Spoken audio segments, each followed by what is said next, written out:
presenting the transcription feature, Superman. Up in the sky! Look! It's a bird! It's a plane! It's Superman! Now, Superman, mighty visitor from another world who came to Earth when the planet Krypton was destroyed by quakes and explosions. Superman, who can twist steel in his bare hands, leap tall buildings at a single bound, race a speeding bullet to its target, and who walks about among human beings disguised as Clark Kent, mild-mannered news reporter for the Daily Planet. As our story opens, we find Clark Kent in Editor Perry White's office. With him is Lois Lane, girl reporter.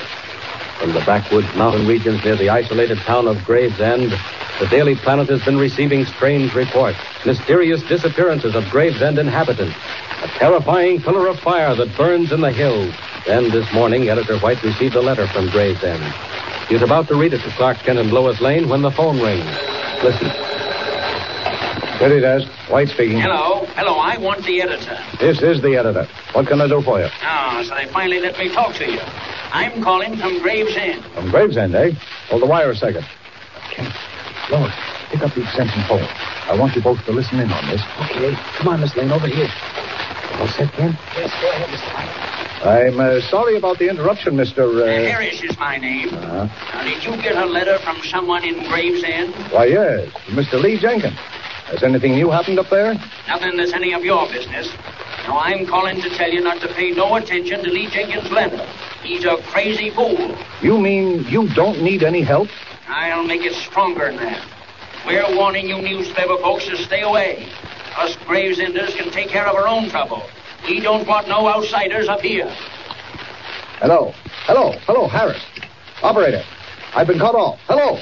No, you're Mr. White. He hung up on you. Warned to stay away. That proves it. Something is brewing up there, Kent. Something serious. Where is that letter that Harris spoke about, Mr. White? On my desk. Here. Read it, Kent. Oh, looks like an old man's handwriting. Dear Editor, I write to you because other folks is afraid. Ever since the pillar of fire come up out of the ground in Gravesend, we have been living in fear of our lives. 3 people went up to look at the flame and never come back. The leader says it's a sign that we should leave our homes and move away, but some of us ain't got the money to move. Please help us. Was that all of it? No, there's a bit more, Miss Lane. If you send up a reporter, have him meet me at the bridge 5 miles outside of town at 11 o'clock Monday night. Why, that's tonight. Yeah, you're right. Here's the rest of it. Don't let him come to the village if he values his life. Signed, Lee Jenkins. Well, Kent, what do you make of it? Well, it's hard to say, Mr. White. Would you like to go up there and look into it? I certainly would. And I'll go with you. It might be dangerous for you, Lois. Those mountaineers have no respect for law and order. Oh, I'm not afraid. Well, all right. You both start immediately. You'll have a 200-mile drive over narrow mountain roads, but you should be able to reach that bridge that Jensen mentioned by 11 tonight. And, Kent. Yes, Mr. White? Now, please be careful. Be very careful.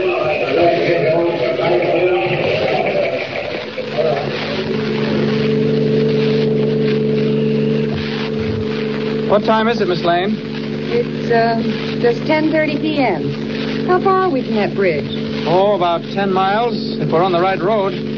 I wish I was sure. Maybe you'd better stop and look at that map. Ah, good idea. Now, let's have a look here. Well, here we are. Yeah? We turned left at the forks there. Yeah, this must be the road. Oh, what's that? Oh, just cowbells. Probably a farm nearby. Oh. Yes, I'm certain this is the road, all right. We'll keep going. Listen, Mr. Kent. That sound's coming closer. Oh, forget it. It's only cowbells. No, it isn't. Look down that road. That white shadow. Somebody walking in this direction. Coming into the beam of our headlights. What? Why, it's an old man. Well, that's lucky. We'll ask him how far we are from the bridge. He's carrying a string of bells in his hands. Look how he's dressed. Yeah, long hooded robe. Well, that's an odd costume for a man to be wearing. Mr. Kent, I'm scared. Pardon me, mister. Can you tell us whether this road leads to the Gravesend Bridge? Go back. Go back. Oh, Mr. Kent. Say, all we want is some information, mister. Go back. Go back. Danger lies ahead. Mr. Kent. Mr. Kent. No, don't be afraid. Look. He's walking into the woods. I'm going to follow him and find out what this is all about. No, you stay here. I don't want to be left alone. Well, all right. He's gone anyway. Disappeared through the trees. Like a shadow. Oh, Mr. Kent, let's get away from here quickly. Okay, I can't say that I blame you.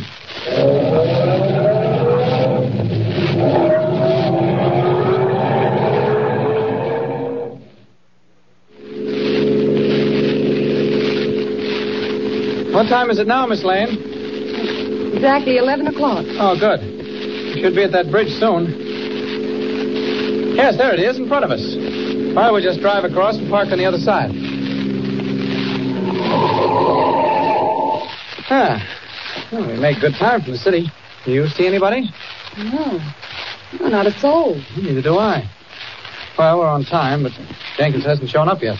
Gee, I have a feeling something's wrong. He's not going to come, I know it. Oh, Miss Lane, you're still upset about that old man. And why not, Kent? Can you explain that strange costume and the bells and warning? Clark Kent, you haven't heard a word I've been saying. What's the matter with you? Miss Lane, wait. You smell something burning? Yes. Yes, I do. Smells like rope. Or maybe the car... No, it seems to be coming from under the bridge. Let's walk over there and take a look, huh? Okay.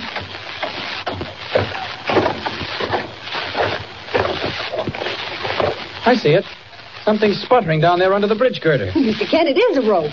Rope, nothing. That's a fuse, and that box it's attached to must be a bomb. Get back. Run for your life. Oh, good heavens, Mr. Kent. Don't talk. Keep running. That fuse had only an inch or two to go.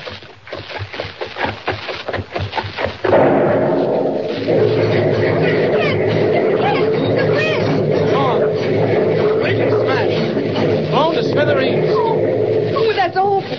Well, that bomb was meant for us. Whoever put it there expected us to park on the bridge. Oh, it's lucky for us that we didn't. Oh, Mr. Kent, do you think Jenkins could have planted that bomb? No, I'm sure it wasn't Jenkins. His letter indicated he was much too anxious to have us help him. Well, then it must have been that man who telephoned Mr. White. You know, Harris. That's possible. And I don't think Jenkins will meet us. Harris knew about his letter and probably stopped him from coming. Oh, what'll we do now? Well, we can't go back. The bridge is gone. I guess we'll just have to go on to Gravesend. Mr. Kent, in spite of the warning? Well, they won't expect us now. They'll figure that we're either dead or stuck on the other side of the bridge. Remember, that bomb was timed to go off at 11 o'clock sharp. Yeah. We'll drive on to the town and find a place to put up for the night. Does that suit you? Well, we have to. Nothing else to do. All right. Let's get going.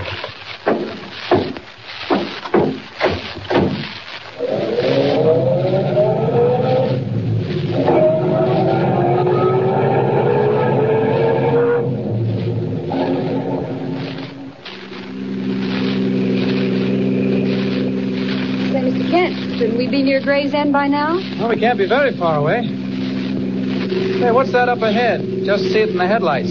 Why, it's a gate.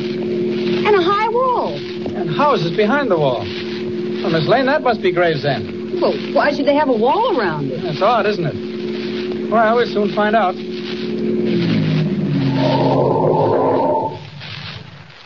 It's so quiet.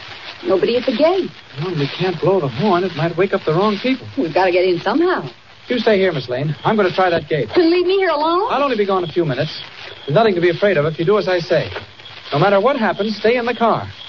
Do you have your police whistle with you? Yeah. Well, if you should need me, give it a good hard blast, and I'll come back in a jiffy. But I'm sure you won't need me. Now then, I'm far enough away from the car. Miss Lane can't see me. This looks like a job for Superman. Something very strange about all this. People don't blow up bridges and build walls around their village unless they have good reason. First, I'll get through this gate and find Lee Jenkins. Now, locked tight. Heavy steel latch.